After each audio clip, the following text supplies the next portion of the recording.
A great start, from those last two practices in that film meeting. JJ really guiding us and, basically showed us, y'all showing y'all ass right now, and it's time to tighten up a little bit.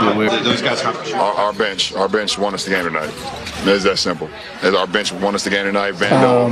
And sometimes being too unselfish is selfish. The ref saw well, it didn't matter if he had one already or not. That's definitely a tech. If it was a tech on me in the first half, then it was a tech on him. Austin gets first question. Should take the first question. Oh, sorry. Wireless mic. Go.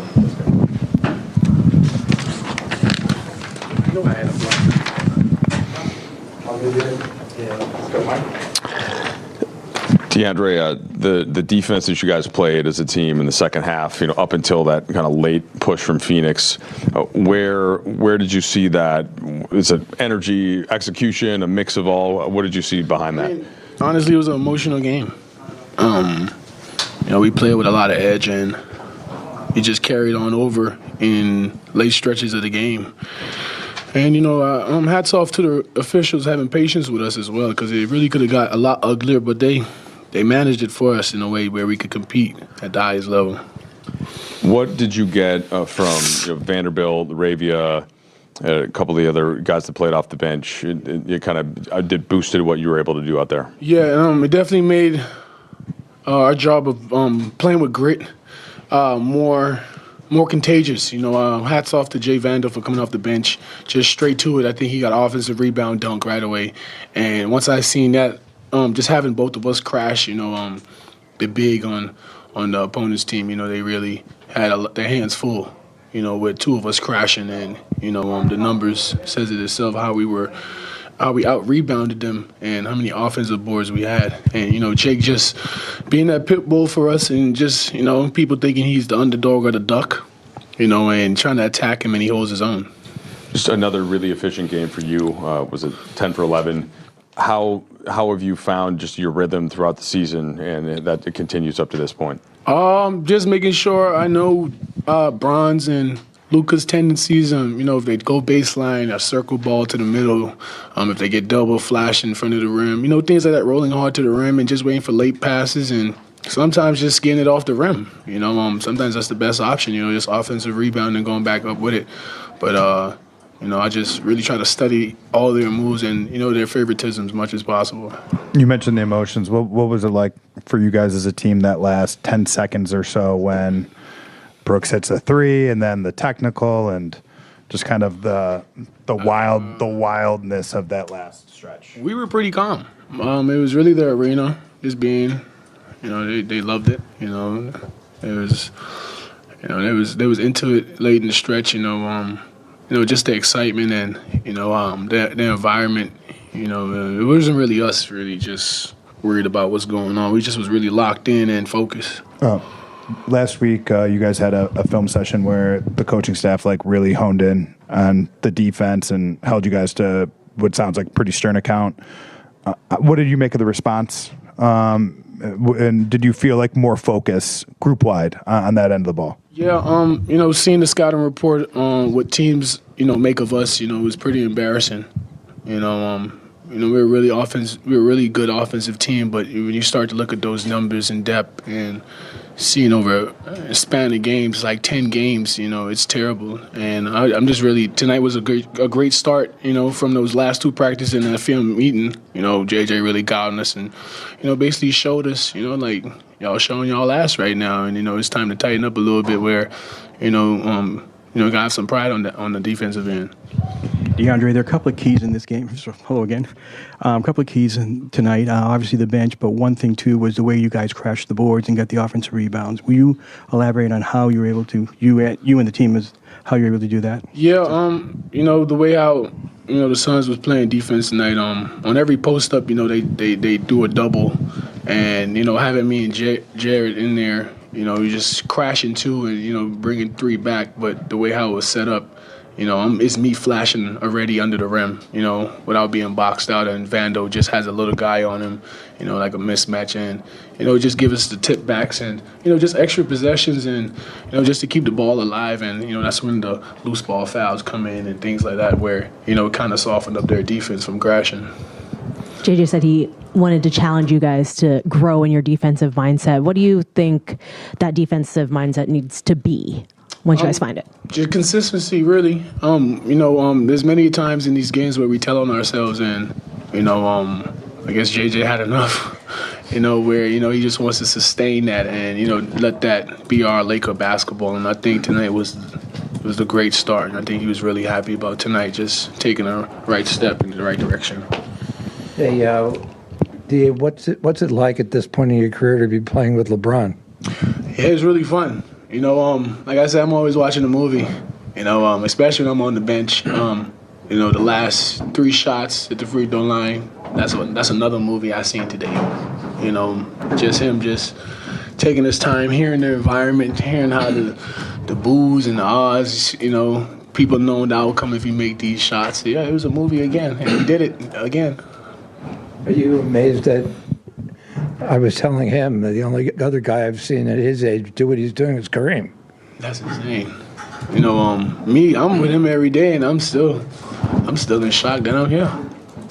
So should I ask you what it's like to play in Phoenix again?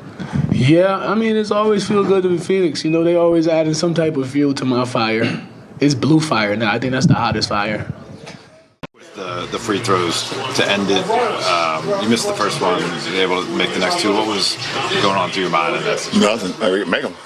Make them. Put yourself in a position to win the game. There's still 3 seconds to go. So we didn't know after they challenged it. They lost the challenge. They had no more timeouts. So I knew no matter what. We knew no matter what. If I make them, that they were going to be coming right at us. So just go up there and make them and then get a stop. You and Dylan Brooks have had some run-ins in the past. Tonight it happened again. Do you embrace that edge?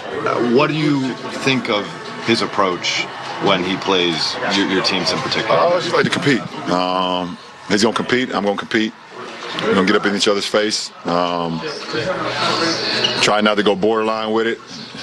I don't really take it there. But we just compete, and did that almost all the way to the end of the game.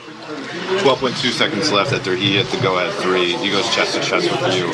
How aware were you in that moment of the fact that he already had technical foul in order to perhaps make sure the ref saw what just... Well, it didn't matter if he had one already or not. That's definitely a tech. If it was a tech on me in the first half, then it was a tech on him right there. So the last defensive play where Allen gets the ball in transition, there have been a ton of foul calls. How do you kind of make sure to get your hand on it without fouling? And that, what's the funny thing is, I was just watching a highlight of him the other day when they played Minnesota, and he had that same step through move. And for some odd reason, that clicked into my head when he kind of pump faked. I knew he was going to the 1-2 step through. So I was able to get my hand on the ball and get the block short. It went short, and Marcus was able to get the rebound and foul. Jared Vanderbilt hasn't really played a ton in the last 10 games or so. He had some big moments. Jackson Hayes had some big moments. Gabe Vincent had a floater, had a 3 at the end of the third.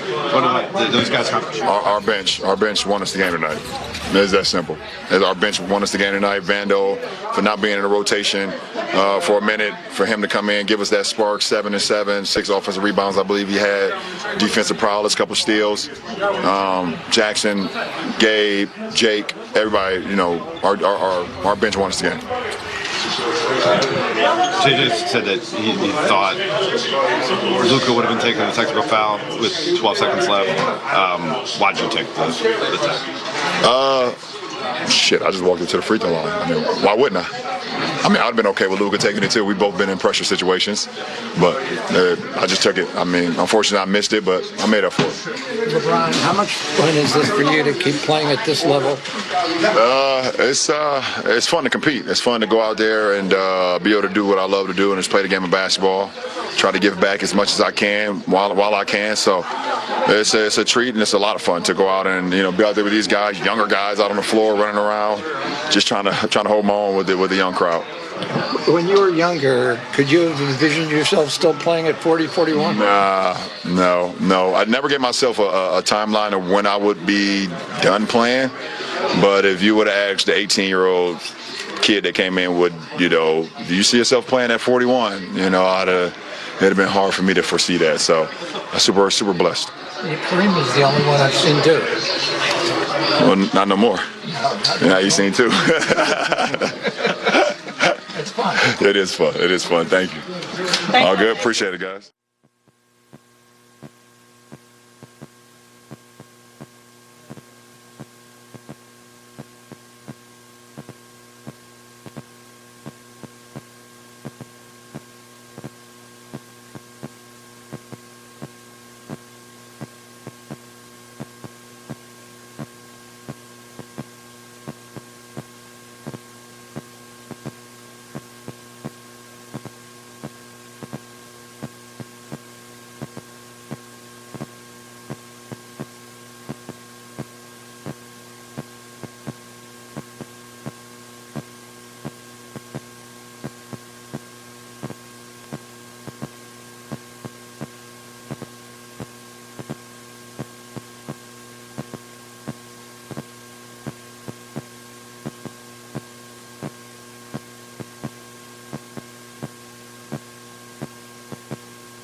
Decisions, is that one you wish you had back? Which one?